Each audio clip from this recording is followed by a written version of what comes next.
বাইকগুলো দেখেন একটু একটু করে উকি দিয়ে আছে। ও একটু ঢাকা বেশি, কারণ ও চলছে অনেক, এই জন্য ওরে সব পর্দাগুলো ওর উপরে রাখছি আর ওদেরকে স্টার্ট দিয়ে দিছি। এখন ওদের কোল স্টার্ট হবে। অ্যান্ড এই দুইটা বাইকে অকটেন দিয়ে ফুল আছে, আর এটাই কালকে রাতে এসে একটু পেট্রোল নিছি। আর আমার বাজাজ F250টা লাস্ট ঈদের পর দিন থেকে এখনো পর্যন্ত পেট্রোলেই চলতেছে। অ্যান্ড সার্ভিস আমার মনে হয় অকটেনের চেয়ে পেট্রোলে ভালো পাচ্ছি, মাইলেজও মনে হয় অকটেনের চেয়ে পেট্রোলে ভালো পাচ্ছি। এই জন্য আমি হয়তো বাজাজটাকে এরপর থেকে পেট্রোলেই চালাবো, অ্যান্ড এইগুলাকে অকটেনে চালাবো যখন অকটেন পাওয়া যাবে। যেহেতু দুইটাই ফুল আছে, নো টেনশন ডু ফুর্তি। এখন বাজাজ নিয়ে চলতে থাকি কিছুদিন, অকটেনের ঝামেলা শেষ হলে তারপরে এই বাইকগুলো বের করবো, এরকমটা ইচ্ছা আছে। চলেন দেখি এই সমস্ত বাইকে ফুয়েল কেমন আছে। এই যে এইখানে যদি তাকাই আমরা দেখতে পারবো যে এইটাতে আছে ফুল, একদম ফুল। অ্যান্ড ওইটাতে যাচ্ছি তার আগে এটার ভেতরে একটু দেখি। এটা কিন্তু অকটেন, এটার মধ্যে পেট্রোল না। ওরে ওরে ওরে ওরে ওরে এবার দেখি মামা, তোমার কি অবস্থা? তোমার কি আছে কিছু? তোমার হচ্ছে এইটা। ওরে ওরে ওরে ওরে ওরে দেখি তোমার ট্যাঙ্কের কি অবস্থা। এটাতে অকটেন। ওরে ওরে ওরে ওরে আহা হা হা হা মূলত এখন হচ্ছে আমার জিম টাইম, অ্যান্ড জিমে ঢুকবো। ব্যাগও নিয়ে নিছি, সব গুছায় টুছায়, পালসারের চাবিটা নিয়ে নিছি। আর একটু আগে যে ফুটেজটা দেখছেন সেটা হলো আমি যখন সকালে ঘুম থেকে উঠছি তখন নিচে গিয়ে ওই বাইকগুলোকে স্টার্ট দিচ্ছি, কারণ এক সপ্তাহের বেশি সময় হয়ে গেছে বাইকগুলো স্টার্ট দেওয়া হয় নাই। তেল দুইটাতেই ফুল আছে। অ্যান্ড পালসারেও মোটামুটি 500 টাকা নিতে পারছি ঢাকায় এসে, আবার যদিও 3 কাটা ছিল। অ্যান্ড মোটামুটি 3টা বাইকে তেল বলতে গেলে ফুল। পালসারের মধ্যে অকটেন, পেট্রোল, অ্যান্ড বাকি 2টা অকটেন। একটু নিশ্চিন্তে আছি, তারপরও তেলের সমস্যা শেষ হওয়া উচিত। অ্যান্ড যেহেতু জিমে ঢুকবো সেহেতু ভাবলাম পালসারটাকে তো আসলে সার্ভিসে দেওয়া উচিত। কারণ কি, যে কোনো ট্যুর শেষ করে আসলে বাইকের অনেক জায়গায় কাদা বালি ধুলা এগুলা ঢুকে অ্যান্ড সেন্সারগুলো ঝামেলা হতে পারে। আর আমার ইঞ্জিন অয়েলও অলমোস্ট 1000 কিলো চালায় ফেলছি। ব্রেকিং পিরিয়ডে 1000 চালানোটাও ঠিক না, যেহেতু চালাই ফেলছি। অ্যান্ড সেহেতু আমার ইঞ্জিন অয়েল চেঞ্জ করতে হবে, সেহেতু ফিল্টার চেঞ্জ করতে হবে। তারপরে যেহেতু 2000 কিলোর উপরে চলে গেছে সেহেতু আমার এয়ার ফিল্টারটাও একটু চেক করে দেখতে হবে যে আসলে কি অবস্থায় আছে। যদি চেঞ্জ করতে হয় সেটাও চেঞ্জ করে ফেলবো। অ্যান্ড বাইকটার একটা ফুল সার্ভিস, একদম চেইন টেন ক্লিন করা থেকে শুরু করে যদি বল রেসার গ্রিজ করতে হয়, টপ টু বটম বাইকের যা যা আছে সব কিছুর একটা সার্ভিস আজকে দেওয়া হবে। অ্যান্ড এটার জন্য আমরা যাব হচ্ছে 60 ফিট মনাক ভাইয়ের এখানে, মানে বাজাজ ফেয়ার এখানে। সপ্তাহখানেক তো হয়ে গেল তাই না, ঈদ চলে গেছে। ট্যুরও শেষ করে আসলাম, এডিট করে আপলোডও দিলাম, সব কিছু শেষ করলাম। বাইকটা এই ময়লা অবস্থাতে এই কয়দিন ছিল। অ্যান্ড কয়েকদিন ছোটোখাটো মুভমেন্ট করছি, জাস্ট দোকানে যাওয়া আসা, এই ধরনের ছোটোখাটো কিছু টুকটাক মুভমেন্ট। আর তারপর হচ্ছে আজকে চিন্তা করলাম যেহেতু কালকে থেকে নর্মাল ডেইলি লাইফে আবার ভ্লগ করবো, ভিডিও ব্যাক করবো, ভ্লগ করবো বলতেছি, ব্যাক করবো, সেহেতু বাইকটাকে সার্ভিস দিয়ে নিই।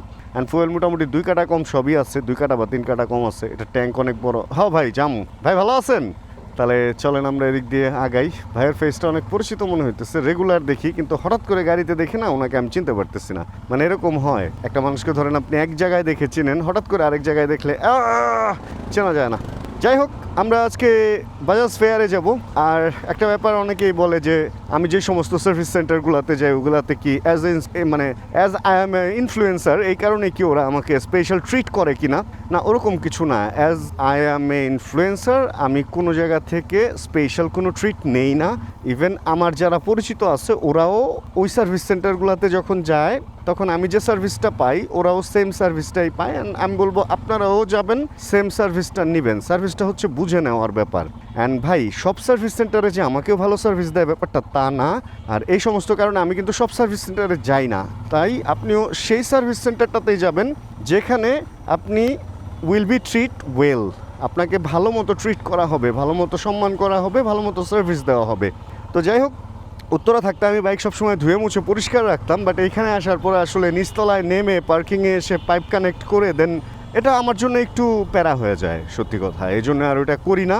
অ্যান্ড অ্যাজ আমি ব্যাক করছি হচ্ছে ওই রেগুলার লাইফে, সেহেতু ভাই দেখেন এই যে আমি সেহেতু আমি এই দেখেন কোদিক দিয়ে যাইতেছি, মানে আই অ্যাম দ্যাট রিয়েল ছাপরি, যেটা আমাকে এর আগেও আপনারা দেখছেন। অ্যান্ড সেই ছাপরি আবার ছাপরি লাইফে ব্যাক করছে। অ্যান্ড সেই দিক দিয়ে রং যাচ্ছে, রং গিয়ে ওই যে বাইক ফেরির পাশে বাজাজ ফেয়ারে ঢুকবে। অ্যান্ড বাইকটাকে সার্ভিসে দিয়ে যাবে হচ্ছে জিমে নিজেকে একটু পরিপাটি করতে। এদিকে বাইক সার্ভিস হবে, ওদিকে আমি সার্ভিস হব। আচ্ছা, এদিক দিয়ে বাইকটাকে তুলি, অ্যান্ড তুলে মোনাক ভাই না থাকলে একটু ঝামেলা, কারণ বাইকের পেপারস কিছুই নিয়ে আসি নাই, ওগুলা আমি দেওয়ার সময় নিব আর কি। মোনাক ভাই না, মোনাক ভাই তো নাই, চিফ ইঞ্জিনিয়ার আছে। আর আজকে তো র্যাম্প ট্যাম্প খালি দেখা যাইতেছে, বাট অনেক বাইকের ভিড় ভেতরে। এক কাজ করি, বাইকটা এখানে রাখি, দেন কাউকে একজনকে চাবিটা বুঝাই দিয়ে আমি জিমে যাই, আস্তে ধীরে বাইকও সার্ভিস হতে থাক। অ্যান্ড দেন আমার বাইকটা আসলে মুহ দিখানে কি লায়ক নেই। হ্যাঁ, দেখেন কি বিশ্রী অবস্থা। এই সমস্ত সেন্সার অ্যান্ড এগুলাতে ময়লা জমতেই পারে, সেন্সার জ্যাম হইতেই পারে, কাদা টাদা যেহেতু ঢুকছে, ক্যালিপার পিস্টন জ্যাম হইতেই পারে। এই কারণে একটা সার্ভিস অবশ্যই, মানে এটার জন্য একদম ম্যান্ডেটরি আজকে আমার সার্ভিস দেওয়াটা। কি নোংরা হয়েছে দেখছেন। ছি রানা, ছি, তুমি বাইক এত নোংরা রাখো। বাইকটারে সিরিয়ালে দিয়ে দিছি, মোনাক ভাই নাই, নবী ভাইয়ের কাছে দিয়ে দিছি, ওই যে বাইরেই মনে হয় আছে এখনো। আর আরেকটা ব্যাপার, শুভভাইরে ফোন দিলাম, সে বলতেছে যে গাড়ি নিয়ে গেছে পাম্পে, তার মানে বেশি করে ফুয়েল নিয়ে আসবে। ফার্স্টে আমি নিজে বলছি যে এত তেল স্টক করার দরকার নেই, কিন্তু এখন এমন বাজে অবস্থা, এখন মনে হইতেছে কিছু তেল বাসায় থাকা উচিত। সবাই এইভাবে স্টক করে আমরা আসলে ক্রাইসিসটা বাড়ায় ফেলছি। এই কারণে যার যতটুকু দরকার সে যদি ততটুকুই রাখে, তাহলে মনে হয় এই ক্রাইসিসটা হবে না, কারণ তেল তো দিচ্ছে। আমরা বারে বারে যায় নিয়ে খাটের নিচে জমাইতেছি। একদিন ফুটবে ভাই, একদিন ঘরে আগুন লাগবে দেখেন। আর আমি নিজেই দেখছি 40-50 লিটার এক একজন বাসায় নিয়ে যে রাখছে। তো এইভাবে আসলে সমস্যার সৃষ্টি করতেছি আমরা। ওহো, আমার বাইক ঢুকায় ফেলছে অলরেডি। এই যে দেখেন নতুন পালসার, সুন্দরই লাগে এই নতুন পালসারটা, খারাপ না। এটার রেটটা আসলে শিওর কিনবো। এই যে তিনটা নিয়ে এই বাইক অলরেডি র্যাম্পে উঠে গেছে। ভাইয়া কাজ করতেছে, করুক, আর আমি এই চান্সে একটু জিমটা করে আসি। একটা ফ্রি সার্ভিস এখনো পর্যন্ত রয়ে গেছে আমার বইয়ে। ভেলোমার্ট থেকে কিনছিলাম না, ভেলোমার্টের ইসের ভিতরেই আছে এখনো পর্যন্ত। বাইকে যে সার্ভিস হয়ে গেছে, অ্যান্ড সুন্দর একটা সার্ভিস হয়েছে দেখা মনে হইতেছে। বাকিটা হলো টেস্ট করলে বোঝা যাবে। আর অল্প টাকাই লাগছে, জাস্ট ইঞ্জিন অয়েল আর ফিল্টারের দামটা লাগছে। আর হচ্ছে সার্ভিস একটা লাস্ট ফ্রি ছিল, অ্যান্ড ওই ফ্রি সার্ভিসটা নিয়ে নিলাম। ঘেমে আসি কারণ জিমে ছিলাম এতক্ষণ, এখন ক্ষুধা লাগছে। এখন চলেন আমরা এদিক থেকে বের হয়ে যাই। আজকে মনে হয় বাইরে বেশিক্ষণ থাকবো না, দেখি কি প্ল্যান হয়। আগে এখান থেকে বেরোই। ওটা হলো আমার F250, আর এটা হলো বাইক ফেরির F250। বন্ধু বান্ধবের শোরুম থাকাতে যখন যে বাইক খুশি নিয়ে চালাইতে পারি। রিসেন্ট এটা চালাবো নাকি ওইটা রিসেন্ট একটা বাইক আমার চালানোর শখ জাগছে আবার। এটা নিয়ে আমি একটু বড় কোনো, মানে একটু দীর্ঘক্ষণ চালানোর ইচ্ছা আছে। হর্নেটও তো অনেকগুলা, আর এটা চালাইছিলাম আমি একদিন। যাই হোক, ঈদে মোটামুটি মার্কেট একটু থমকে আছে। আপনাদের বাইক যাদের দরকার চলে আসতে পারেন শোরুমগুলোতে। এখন বাইকের ছড়াছড়ি, অনেক বাইক কালেক্টেড তাদের কাছে, মানে কালেকশনে আছে। অ্যান্ড সব কিছুর পরে আমার পালসারটা কিন্তু একটু ডিফারেন্ট, তাই না? সামনে থেকে দেখে একজন বলছিল যে বাইকটা দেখলে নাকি হায়ার সিসি লাগতেছে। তো পরে আমি তাকে বলছিলাম যে এটা 250 সিসি, একটু হায়ারই, আমাদের দেশে যে সিসিটা রেগুলার চলে উঠছে। যাক, এখন চলেন একটা টেস্ট রাইড দিয়ে দেখে নিই যে আসলে সব কিছু ঠিক আছে অর নট। কারণ অনেক সময় সার্ভিসের পর হর্ন বা এই সমস্ত লাইন টাইনে একটু ঝামেলা থাকে।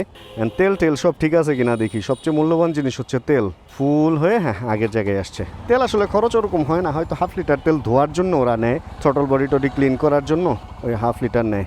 এখানে আঠা এখনও উঠে নাই, এগুলো উঠাইতে হবে একদিন টারপিন দিয়ে।